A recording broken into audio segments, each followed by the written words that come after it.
तेज प्रकाश जी, राजस्थान से। श्री हरिवंश महाराज जी, गुरुदेव। जैसे कि सुना है कि प्रारब्ध के अनुरूप जीवन में सब कुछ मिलता है। मेरा प्रश्न है कि सद्गुरुदेव और भक्ति की प्राप्ति में भी प्रारब्ध का कोई योगदान है क्या महाराज जी?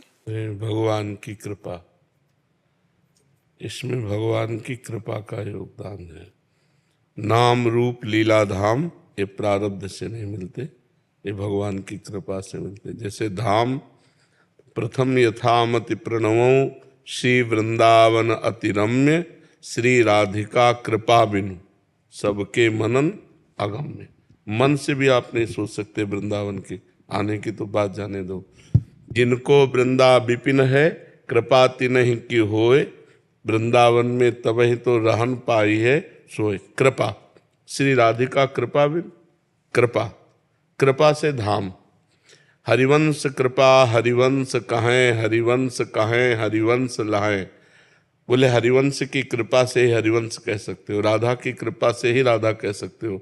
तो जो नाम में उच्चारण करने की भावना बनी, जो नाम जपने की रुचि आई, जो नाम में प्रीति हुई, ये कृपा से। और मनुष्य शरीर प्राप्त करके साधु संग मिलना, गुरुदेव की प्राप्ति होना। देखो विभीषण जी कह रहे हैं, अब मैं भा भरोस हनुमंता, बिनु हरि कृपा मिले नहीं संता। जब तक भगवान कृपा नहीं करते तब तक गुरुदेव भगवान नहीं मिलते, और जब तक गुरुदेव भगवान कृपा नहीं करते तब तक भगवान का साक्षात्कार नहीं होता। तो हमें लगता है नाम रूप लीला धाम ये जो भागवतिक है, ये हमें कृपा से प्राप्त होते हैं। इसमें हमारा पुण्य बल या पूर्व प्रारब्ध बल काम नहीं करता।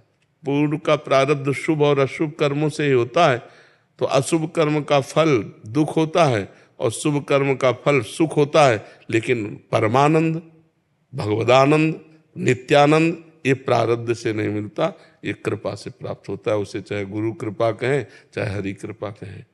महाराज जी, ये जो गुरु कृपा है ये शुभ अशुभ से भी ऊपर है, मतलब गुरु कृपा शुभ अशुभ से भी ऊपर है क्या?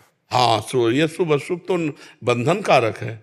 शुभ ऐसे बंधन कारक है जैसे सोने की जंजीर में बांध दिया गया हो, और अशुभ ऐसे बंधन कारक है जैसे लोहे की जंजीर में बांध दिया हो, लेकिन बंधे तो दोनों है ना। जब शुभ अशुभ दुर्ग विध्वंसी बल, तब जयति जयति जग उच्चरे।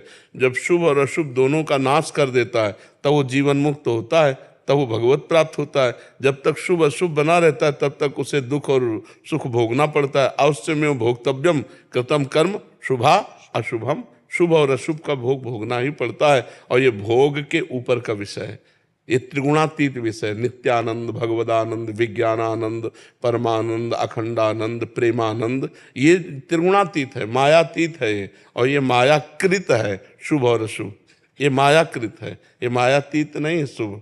ये शुभ भी अशुभ भी ये दोनों मायाकृत हैं। सतोगुण से शुभ होता है और रजोगुण तमोगुण से अशुभ होता है। तीनों गुण के अंतर, और जो भगवान का आनंद है, जो संत समागम का आनंद है, ये गुणातीत है। मीना जी नोएडा से। राधे राधे महाराज जी। महाराज जी, हम गृहस्थ में रहते हुए मन के भाव परिस्थितिवश निरंतर बदलते रहते हैं। ऐसे में परमात्मा की अनुभूति के लिए मन का अद्वैत में स्थित होना महाराज जी जरूरी है? देखो, जब तक भजन नहीं करोगे तब तक द्वैत अद्वैत की चर्चा केवल कर लो, उससे कोई लाभ नहीं मिलने वाला। जब तक मकान की नींव नहीं सही बनती ना, तब तक वो मकान कमजोर रहता है। नींव है भजन। वारि मथे घृत होए बरु, शिकता ते बरु तेल, बिनु हरि भजन न भवतरी या सिद्धांत पेल। संसार क्या है, मैं कौन हूँ, ब्रह्म क्या है, ये सब छोड़ो। राधा राधा राधा राधा राधा, समझ में आ जाएगा संसार क्या है, मैं कौन हूँ, परमात्मा क्या है, सब समझ में आ जाए। भजन नहीं करोगे तो केवल बातें रहेंगी, उन बातों से तो इस माया पर विजय प्राप्त की नहीं जा सकती।